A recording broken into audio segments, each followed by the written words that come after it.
Hello everyone, this is Tasneem Murtuza Lakshmidhar, founder of All-Ins Fitness and Brand Development. So friends, आज का हमारा topic है child and parents relationship. हमारे ऑल-इंस fitness and brand development के जो बच्चे हैं उसके पेरेंट्स के साथ मैंने 1-to-1 जो टॉपिक पर बात की है और उस टॉपिक पर ध्यान रखते हुए जो छोटी मोटी मिस्टेक होती थी उस पर ध्यान रखकर हमारे बच्चे में काफ़ी सारा बदलाव हमने खुद ने महसूस किया है। तो आज मैं आपके साथ यही टॉपिक पर बात करने वाली हूँ। तो उससे पहले अगर दोस्तों आप ये चैनल पर नए हैं तो हमारे चैनल को सब्सक्राइब करिए और हमारे अलग अलग टॉपिक पर वीडियो आते ही रहते हैं, तो आप बेल आइकन भी दबा सकते हैं क्योंकि आपको नोटिफिकेशन भी मिलता रहे। और दोस्तों, आपको भी अगर कोई पॉइंट अच्छा लगे तो आप हमें कमेंट में ज़रूर बता सकते हो। तो हमें भी ऐसा फील होगा कि नहीं, हमारी ये वीडियो से किसी न किसी को कुछ ना कुछ अच्छा मिला है। दोस्तों, अब हम आगे बढ़ते हैं। सबसे पहला जो हमारा पॉइंट है वो है कंपैरिजन। हम खुद ही कई बार ऐसा होता है कि हमारे घर में ही 2 चाइल्ड होते हैं। कई कई बार नहीं, लगभग होते ही है। हम खुद 2 ही चाइल्ड के पेरेंट रहते हैं। कई कई केस में ऐसा होता है कि सिंगल चाइल्ड होता है, वरना सबके पास 2 चाइल्ड होते हैं। तो अंदर ही हम कहीं ना कहीं चीज़ में खुद एक दूसरे के साथ कंपेयर करते हैं। तो वो एक हमारी सबसे बड़ी मिस्टेक है। हम क्या कहते हैं कि जब बच्चा थोड़ा बड़ा हो तो एक बच्चा पढ़ाई में आगे हो और उसका व्यवहार कुछ अलग है जो हमें पसंद है, तो हम दूसरे बच्चों के पास उस बच्चों की बात करते हैं कि देख, तेरा भाई या तेरी बहन हमारा सुनता ही नहीं है, तू कितना अच्छा है, तू हमारी सब कुछ बात सुनता है। पता नहीं उसको तो हम कैसे समझाए, अब तो हमारी समझ के बाहर है ये चीज़। हम समझा समझा कर थक गए, क्या करें।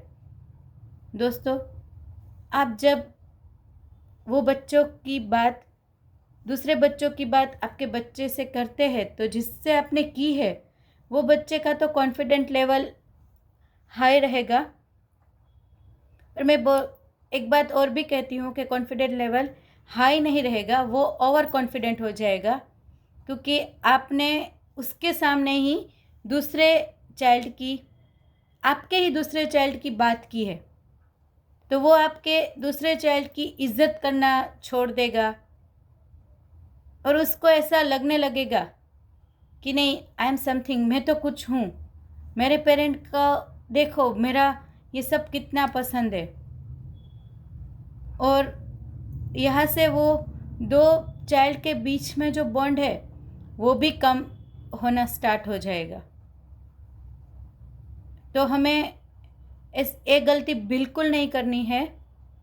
कंपैरिजन दूसरों के बच्चों को तो नहीं करनी है, पर हमारे खुद के बच्चों को भी नहीं करनी है। और हमें एक बात समझनी है कि हर बच्चा, हर चाइल्ड अपनी जगह पर ठीक ही है, पर सबके शौक अलग अलग है, सबकी बात अलग। कोई बच्चा पढ़ाई में होशियार है, कोई बच्चा अदर एक्टिविटी में होशियार है, कोई गेम में होशियार है, किसी को स्पोर्ट में है, कोई ड्राइंग में है, कोई सिंगिंग में है।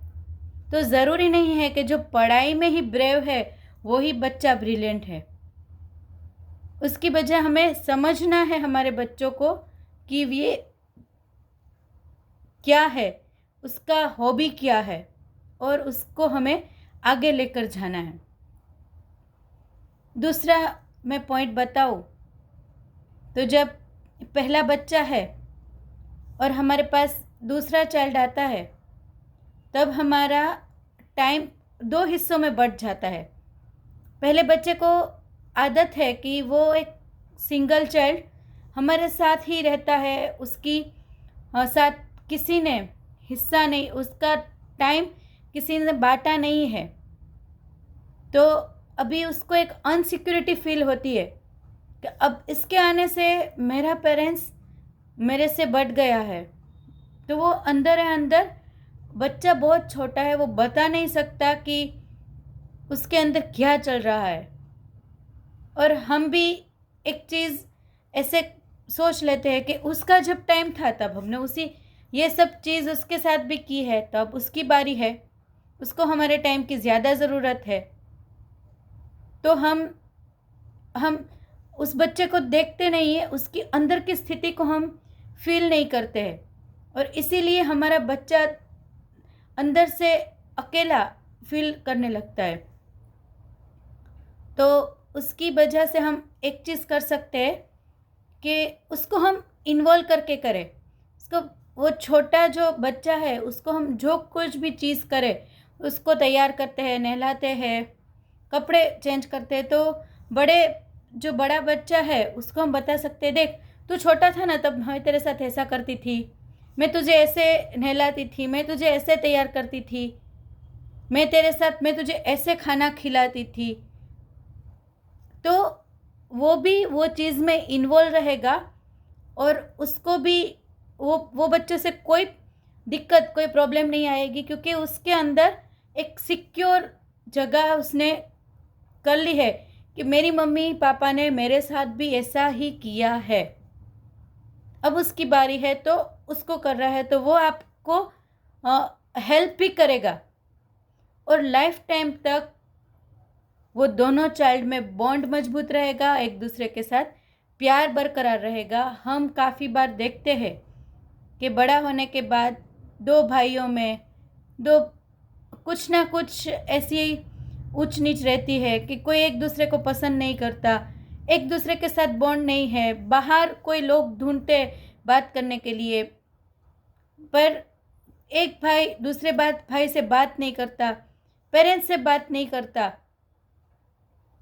तो ये एक उसके बचपन की परवरिश का ही नतीजा है। हमने जब वो बच्चा था, हमने कभी सोचा ही नहीं था कि ये बड़ा होकर उस पर क्या असर डाल सकता है। दोस्तों, बचपन से ही हमें हमारे बच्चों में विश्वास डालना है कि कुछ भी हो, हम हर पल तुम्हारे साथ है। तुमसे कितनी भी बड़ी गलती क्यों ना हो, हम तुम्हारे साथ हैं।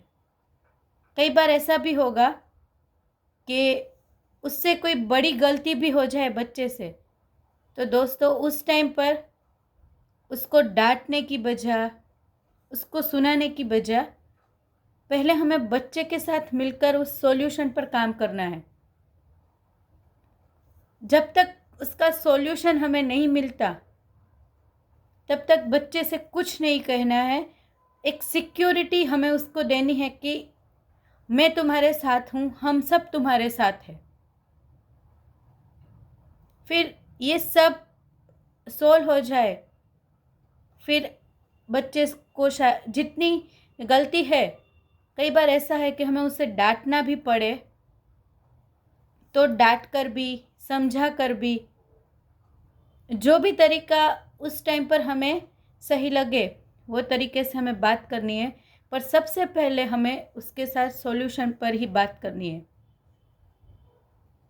तो हमें कभी भी ये फरियाद नहीं रहेगी कि हमारा बच्चा हमसे कुछ बात ही नहीं करता, हमारे साथ कुछ बात शेयर ही नहीं करता, बाहर से हमें कुछ पता चलता है उसके बारे में पर वो तो हमें बताता ही नहीं।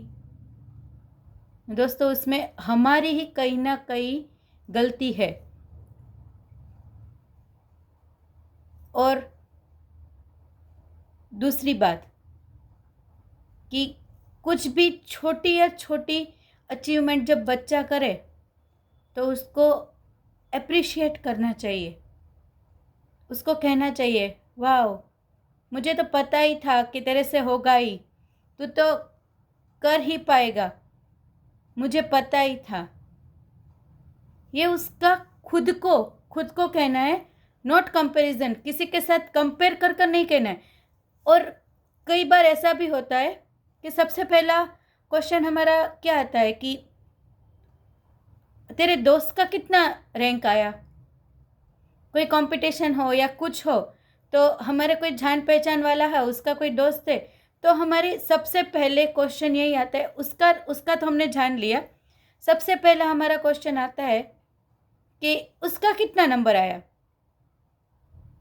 तो ये भी हमारी सबसे बड़ी गलती है कि एक पार्ट ऑफ कंपैरिजन ही है। अगर कम रहेगा उससे तो वो लो फील करेगा, उससे ज़्यादा रहेगा तो वो ओवर कॉन्फिडेंट में आ जाएगा।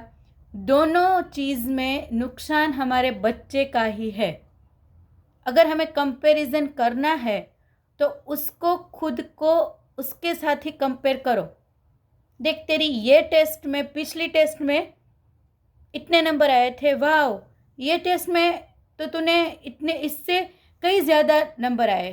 कई बार ऐसा होता है कि थोड़े कम आए हो, तो उसे आज क्या हुआ था कि तेरे इतने कम नंबर आए। खुद को खुद के साथ ही बात करो। अगर कई बार ऐसा भी है कि बच्चा हमें बोले कि मेरे दोस्त का तो इतना है, मेरा इतना है, तब भी हमें उसकी बात नहीं सुननी है। ऐसा नहीं है कि उसकी बात काट डालनी है, हमें उसका भी एक शांति से जवाब देना है। कोई बात नहीं बच्चा, बट तेरा बहुत अच्छा है, तूने आज अच्छा किया। उसके माइंड में से जो कंपटीशन का जो है वो हमें निकालना है। और ये छोटे मोटे जो पॉइंट है उसको हम ध्यान में रखेंगे तो लाइफ टाइम तक बच्चा जाने कितना भी बड़ा क्यों ना हो जाए, वो सबसे पहले कोई भी अच्छी या बुरी चीज़ में एज ए पेरेंट्स आपको ही ढूंढेगा। उसको आपके बिना कोई दिखाई नहीं देगा, ये मेरी गारंटी है। और ये मैंने फील किया हुआ है और हमारे काफ़ी सारे बच्चों के पेरेंट्स ने भी फील किया है। दोस्तों, आपको अगर कोई भी क्वेश्चन है, कोई भी क्वेरी है, आप मुझे कमेंट में पूछ सकते हो, डीएम कर सकते हो, 1-to-1 कोचिंग भी आप करा सकते हो, क्योंकि हमारा बच्चा ही हमारा फ्यूचर है, हमारा भविष्य है, ये तो हम सब जानते ही है। और हमारे बच्चे का भविष्य हमें किसी भी हाल में ब्राइट करना है और करना ही है।